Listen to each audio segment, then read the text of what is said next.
Então, o que ele aprendeu na sua vida passada era que as coisas eram compradas, adquiridas, pagando. Então, Pedro repreendeu e disse que esse pensamento é um pensamento maligno, que ele estava se comportando como alguém que não havia se convertido.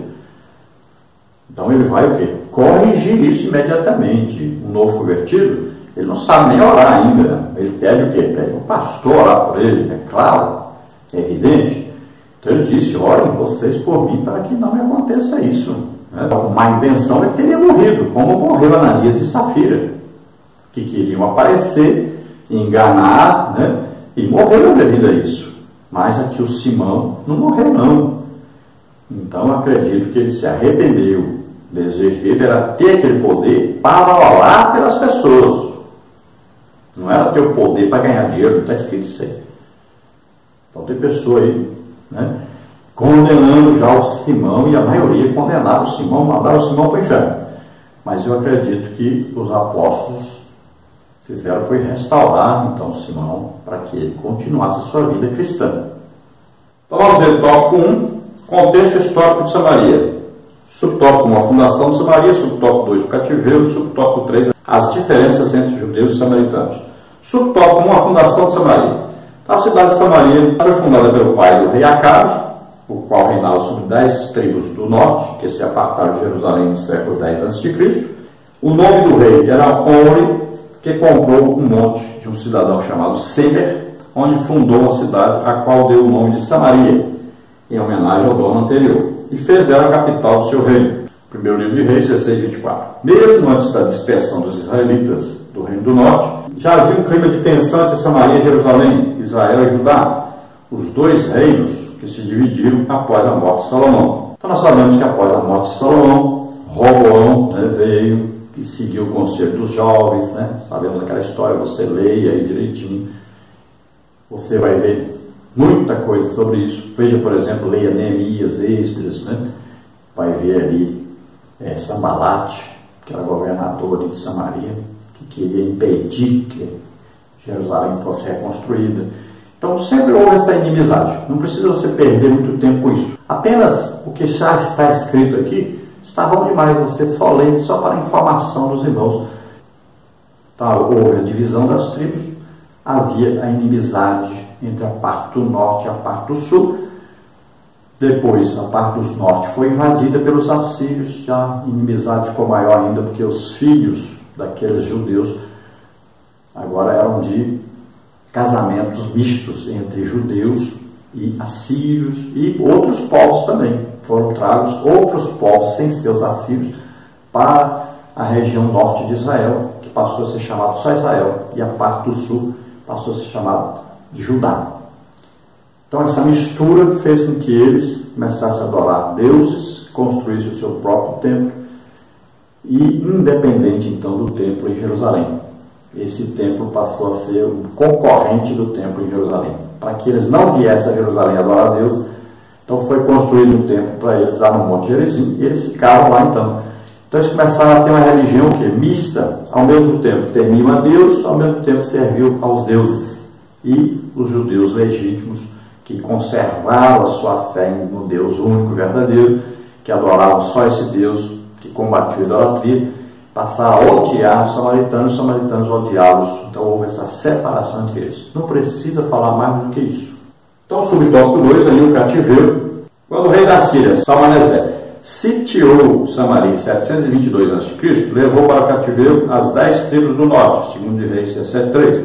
Mas foi Sargom II, sucessor de Salmaneser V, que concluiu o cativeiro dos israelitas das 10 tribos do norte. Os assírios levaram as 10 tribos do norte para outras regiões e trouxeram estrangeiros para povoarem a terra de Israel.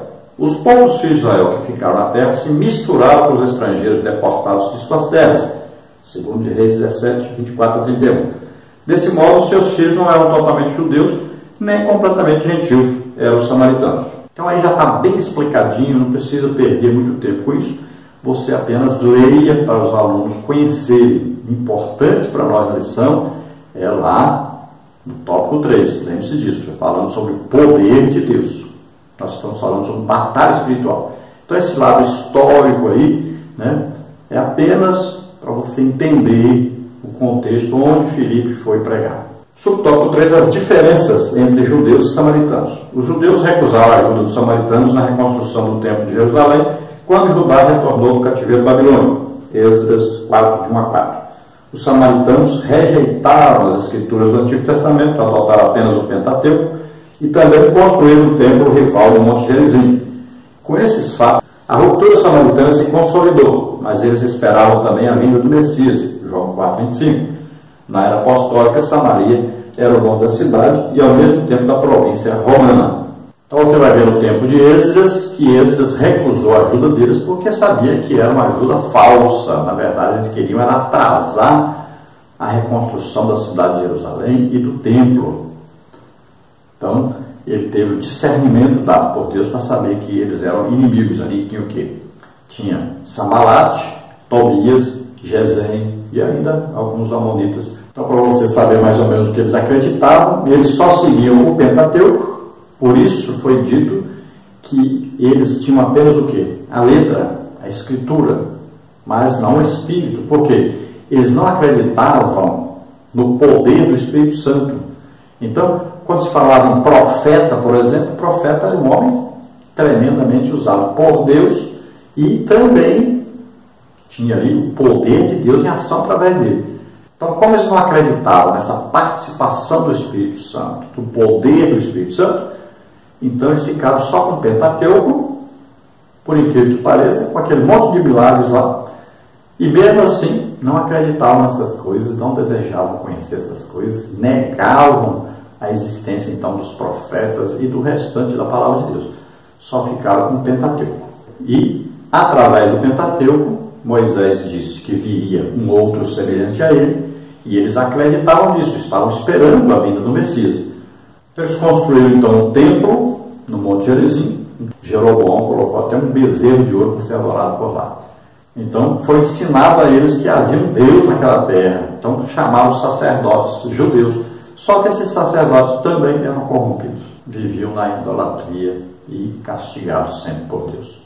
Tópico 2, o Evangelho entre os samaritanos. O relacionamento cristão com os samaritanos começou de forma salutar com o Senhor Jesus e depois continuou com Filipe. Esse aqui é o mesmo que foi escolhido como um dos 7 diáconos, Atos 6,5, mas logo se destacou na pregação do Evangelho e aparece cerca de 20 anos depois como evangelista, em Atos 21,8. Então o Evangelho começou com Jesus, pregando para a mulher samaritana, ali na região então de Samaria, que é o reino do norte, o reino de Israel. Depois, Filipe vai pregar lá. Jesus havia dito aos discípulos para não pregarem lá, mas depois Jesus disse: ide por todo mundo pregar o Evangelho a toda criatura. Né? Comece pregando onde? Jerusalém. E vai pregando ao mesmo tempo em Jerusalém, Samaria, né? Judéia e até os confins da terra. Ao mesmo tempo. É tanto em Jerusalém, como na Judéia, como em Samaria. Olha só. Então, o Evangelho espalhado por toda parte era para pregar para todos. A ordem agora era para pregar para todos, independente de raça, tribo, nação, língua, povo. Agora o Evangelho é para ser pregado a todos.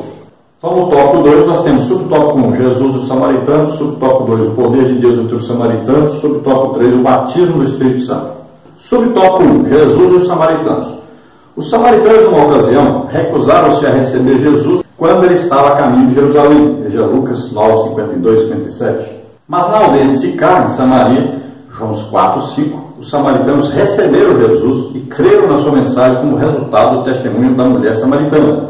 João 4, 39 a 42. A passagem do bom samaritano, Lucas 10, 25 a 28, foi uma lição para os judeus. Eles não deviam imitar o levita nem o sacerdote, mas o samaritano. Jesus proibiu os discípulos de entrarem em cidades samaritanas porque lhe foram enviadas as ovelhas perdidas da casa de Israel. Mateus 10, 5 e 6. Uma vez que ainda não era tempo. Mas depois da sua ressurreição dentre os mortos, Jesus mandou pregar também em Samaria. Atos 1, 8. Filipe agora estava cumprindo com êxito esta missão. Então, olha, apesar dos samaritanos terem uma vez aí impedido Jesus de entrar até na cidade deles, Jesus não liga para esse negócio de inimizade. Então, a inimizade aqui é uma barreira para a pregação do Evangelho. Então, Jesus nem fez conta disso. Né? Agora, Jesus foi a uma localidade chamada Sicar, A mulher samaritana estava ali, Jesus pregou para ela. Então, ali, o povoado de Sicar, né? Aquela região ali, não é Samaria capital, não confunda as coisas. Aquela região ali que pertencia a Samaria, que pertencia a Israel. Então, essa região, aquele povoado ali, todos vieram até Jesus através da Samaritana. E ali, então, começou a pregação do Evangelho naquela região. Então, Jesus, através do poder do Espírito Santo, da revelação da vida daquela mulher, então ganhou a Samaritana, né, para o Evangelho. E também aquele povoado todo veio até ele, se converteu. Quando Jesus envia os discípulos a pregarem o Evangelho, diz: não entre na cidade dos samaritanos, porque havia inimizade. E assim como na primeira vez ele foi e não recebeu, não receberiam também a eles. Então, Jesus evitou que houvesse o quê? Brigas, discussões, essa coisa. Então, veja só que quando Jesus morreu e ressuscitou, agora veja bem que o próprio Jesus depois diz para eles que eles deveriam pregar em Samaria. Agora, por quê? Porque agora era a igreja que iria pregar. E uma igreja cheia do Espírito Santo, não era mais os discípulos que apenas receberam de Jesus uma comissão para pregar. Batismo do Espírito Santo está escrito na Bíblia que é só depois que Jesus morreu, ressuscitou e foi glorificado. Antes não. Então, primeiro eles tinham que ser cheios do Espírito Santo. Então, Filipe, nós cremos que estava ali entre aqueles quase 120 que receberam o batismo do Espírito Santo. Então, veja só que quando a igreja começa então ajudar os povos necessitados, dando comida para quem não tinha como comer, então houve problema. Os descendentes dos gregos começaram a reclamar que só os judeus legítimos estavam recebendo o alimento, né? Aquelas mulheres, as viúvas principalmente, começaram a reclamar. Os apóstolos disseram: olha, nós temos que nos dedicar à oração e à doutrina, a palavra de Deus. Agora, esse negócio de distribuir comida e organizar isso, vocês que cuidem. Vamos fazer o seguinte: vocês aí, gregos, descendentes de gregos, escolham entre vocês, entre os gregos aí, escolham entre vocês 7 homens que vão fazer esse trabalho. Escolher quem? Mas veja bem, tem condições, não é qualquer pessoa. Então eles vão dizer as condições e você leia sobre isso aí. Atos dos Apóstolos, leia Atos dos Apóstolos 6, 7, 8, né? Veja tudo direitinho como é que foi o início. Você aproveita para ver sobre Estevão, né? E que era também um dos 7 diáconos que foram escolhidos. Então tinha que ser condição básica, tinha que ser cheio do Espírito Santo. Só podia ser diácono quem era cheio do Espírito Santo, ou seja, batizado no Espírito Santo. Tinha comunhão com o Espírito Santo. Então, para servir comida, era, mas tinha que ser cheio do Espírito Santo. Todo o trabalho da igreja deve ser executado por pessoas cheias do Espírito Santo.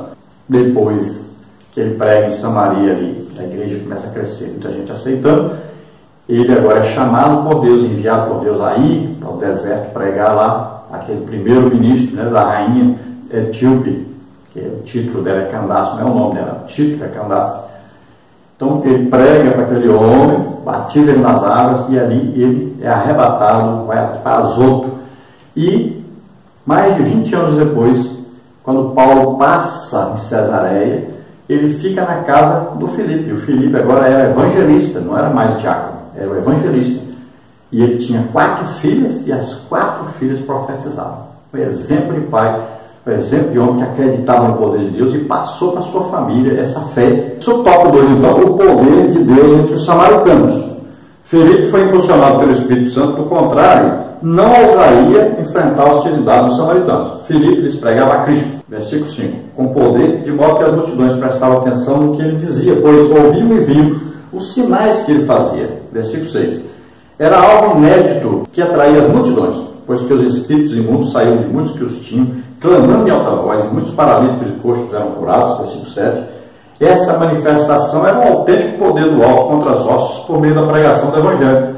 Filipe revolucionou a cidade pelo poder de Deus. Então veja só, sinais, prodígios e maravilhas, eles vêm como armas poderosas no combate a Satanás e os demônios, porque vai desmanchar o que os demônios fizeram. Então é um confronto direto. Você vai desfazendo o que o diabo fez. É assim que é a pregação do Evangelho legítima. É uma guerra. E guerra tem que ser lutada. E quem vai lutar tem que estar armado.